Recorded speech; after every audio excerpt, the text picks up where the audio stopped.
Welcome back to the Gridiron Expert.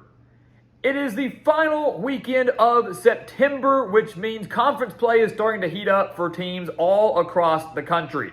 And today, guys, we have 5 very underrated conference matchups to keep your eye out for heading into week 5 of this college football season. Of course, we will be predicting the 4 ranked versus ranked showdown starting here on the channel tomorrow. But these are 5 games that don't feature ranked versus ranked teams, but are going to be fantastic matchups and will play a major role in how the conference races shake out by season's end. So again, guys, welcome back to the Gridiron Expert. We're so glad you could join us today for our Week 5 predictions. As always, please continue to like, comment, subscribe, share our videos, and check out everything down in the description below, including these things right here, these expert picks over on our website, thegridironexpert.com. We are fresh off a 10-0 undefeated week here at the Gridiron Expert against the spread for our college football picks. We are hitting over 60% of our bets total. We are hitting over 75% of our best bets section in college football. We're hitting over 80% in our best bet section for our NFL picks. So if you want guaranteed winnings, if you want picks that are better than any handicapper in the country, beat out over 80% of the national handicappers each of the last 5 years, guaranteed winnings, money right back in your pocket, the best customer service any handicapper will give you in the country, this is the place for you. We won big last week. We're going to win big again in week 5. Take advantage of it. Go sign up for those today before it's too late. Do not want to miss out on these expert picks. Check out the Patreon account as well and our mailing address to send us some gear. We've got some Arkansas A&M helmets. That's one of our featured games. We've got a Syracuse helmet, featured team. Go send us some gear over that mailing address down in the description below so we can represent your team in every single video.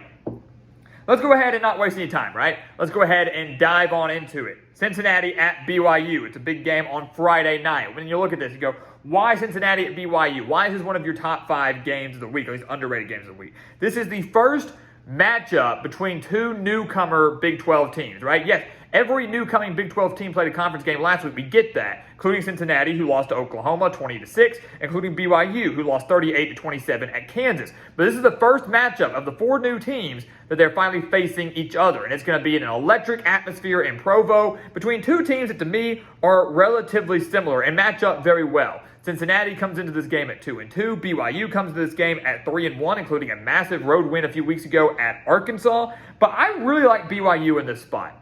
Really like the Cougars in this game. I think the home field advantage plays a major role, a night game out west, which is not an easy place to play for anybody. Certainly not going to be an easy place to play for Cincinnati. This BYU defense has drastically improved this season, allowing just 326.5 yards per game, including only 196 passing yards per game. It's a really impressive mark. We know the Bearcats have a good offense, but what they want to do more than anything is they want to run the football. They average 215 rushing yards per game. I think BYU goes in there, sells out on the run, and tries to force Emory Jones to win this game through the air for Cincinnati, something that I don't think that he can do, especially, again, in the hostile road environment. If BYU contains the run, they're fine, because offensively, they're fine too. Keaton Slovis has been phenomenal, over 1,000 yards, 8 touchdowns so far this year. I think he delivers and gets BYU their first ever Big 12 conference victory and a matchup between 2 newcomers on Friday night. Give me the Cougars, though, to get a win and improve to 4-1 in their first year in the Big 12. Pretty dang impressive. Arkansas and Texas A&M. Texas A&M, Arkansas, however you want to slide it. Southwest Classic in Dallas on Saturday morning. Funny thing is, guys, this game's on Friday. All 4 of these games are 11 a.m. Central Time kickoff. So some of the bigger games are going to be taking place pretty early morning. So get up. It's game day. Get up and watch these games. Arkansas and A&M, though, it's a battle between 2 teams that have been really disappointing as of late. And really, this is a game that for years and years and years, it kind of seems like the winner of this game goes on to do decent things, and the loser kind of spirals out of control. And typically, the one that spirals out of control is Arkansas, considering that Texas A&M is 10-1 in the last 11 meetings against the Razorbacks. 10-1 against Arkansas since joining the SEC. 6 of those 10 wins, though, have been decided by 1 possession, including a 23-21 victory last year, one that Arkansas should have won. KJ Jefferson fumbles at the goal line. A&M returns it all the way. The kick goes off the tip of the upright. I mean, just anything that could go wrong for Arkansas last year did go wrong, and the Razorbacks spiraled out of control after that. Lost like 3 straight games to Alabama, Mississippi State. They just fell apart completely. I think they're going to fall apart again this year. A&M, guys, they have Arkansas's number. They have Arkansas's number. And I know the Razorbacks beat the Aggies 2 years ago in Dallas. I get that. And I do think this game, once again, is very, very close. Another thrilling one-possession game in the Southwest Classic. What else would you expect between the Aggies and the Razorbacks? But you got that history there. You now factor in the Bobby Petrino factor. Petrino, the former head coach at Arkansas from 2008 through 2011, is now the offensive coordinator at Texas A&M. And I think his offense goes in there and lights up Arkansas. I think the Razorbacks keep it close because they have the offensive capability to hang in there too. We saw that last week at LSU. KJ Jefferson literally putting the team on his back, trying to lead the win in Death Valley, but penalties and poor coaching decisions and a second-half defensive collapse was the ultimate demise for the Razorbacks against the Tigers. But you look at A&M, guys, a team that's averaging 450 yards per game, including over 300 through the air. Connor Weidman was hurt against Auburn last week. If he's hurt again, Max Johnson's going to step in. He's a veteran QB, started his career at LSU, transferred over to A&M, helped lead the Aggies to that win over Arkansas last year. So he's not just going to be some fresh guy. He is very experienced and is very capable of leading the Aggies to a win down in Dallas on Saturday morning. Again, I think it's very close. I think the Arkansas offense can match A&M's offense step for step, but the Razorbacks defense is unable to get enough stops. Texas A&M survives a close one, improves to 4-1 on the year. Arkansas down to 2-3, losing their third straight game. And things don't seem to be getting any better as their next two games are both on the road against Ole Miss and Alabama. So two disappointing teams, but Arkansas once again going to be on the wrong side of this very pivotal matchup. Number 8, USC at Colorado. Why are we talking about this one? Well, it's one of those questions that you have to ask. Can Colorado bounce back? Could the Buffaloes bounce back at home, a place where Deion Sanders says no one's going to beat them? No man is going to allow another team, another person to come into his house and beat them. Will that stand? Will that hold true? No, not at all. It will not hold true at all. Colorado bouncing back from a 42-6 loss against Oregon, now facing a USC team that's just as dangerous offensively, if not slightly better offensively than Oregon, led by the reigning Heisman Trophy winner and Caleb Williams. I fully believe that USC comes in there and lights up this Buffaloes team. This is a USC team, guys, averaging 569 yards per game, including 377 through the air. It's going to be a great quarterback battle. Caleb Williams versus Shedeur Sanders is going to be great, but bottom line is it's not going to matter either if Shedeur Sanders doesn't have time to throw. This is a guy that was sacked 7 times last week against Oregon. It's one of the most hit quarterbacks, is the most hit quarterback in all of college football. This Colorado offensive line is atrocious, and they're now facing a USC defense that has 16 sacks already on the year. USC goes into Boulder, wins big, back-to-back blowout losses for Colorado, drops them to 3-2, but this is still a team that I do have faith in probably making a bowl game. Still got winnable games against Arizona, Stanford, Arizona State. They win all 3 of those. They're going bowling. And that seems to be a very realistic possibility. But USC wins big in Boulder on Saturday. Number 22, Florida at Kentucky. Another big SEC East rivalry. Big rivalry in the conference. And look, here's the crazy thing about this matchup, right? This series between Kentucky and Florida. We all know Florida won 31 straight games against the Wildcats. Unbelievable run.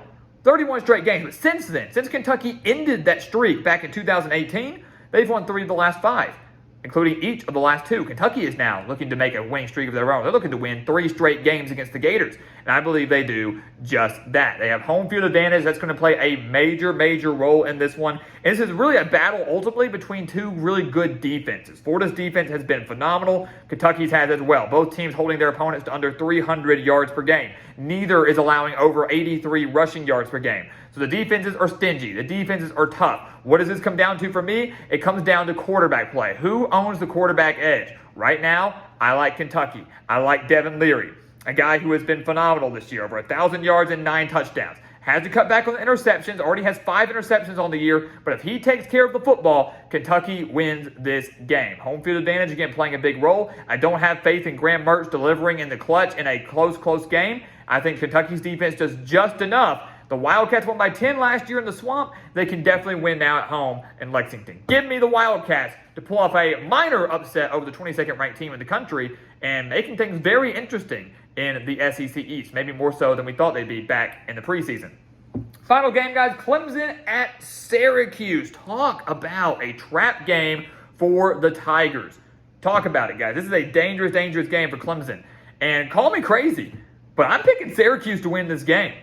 So my man Jerry Turner, I know you're probably thrilled with that. I'm picking Syracuse to win this game at the Carrier Dome, a place where Clemson has struggled as of late. 2 of the last 3 games at Syracuse between the Tigers and the Orange have been decided by 3 points. Syracuse winning one of those meetings back in 2017. Last year, Syracuse should have won over Clemson in Death Valley, blowing a second-half lead to lose 27-21, some would say, in controversial fashion. But you look at Clemson, guys. They are reeling. They're 2-2. They are out of the college football playoff race. They are hurting after a heartbreaking loss to Florida State in a game where they never trailed in regulation, but trailed on the second play of overtime. They had control of that game from start to finish. They outgamed Florida State. They stuffed the run. They were playing phenomenal football and still somehow lost at home. So now at 2-2, 0-2 in conference play for the first time since 2010, out of the playoff race, most likely out of the ACC title race. What does Clemson really have to play for other than pride?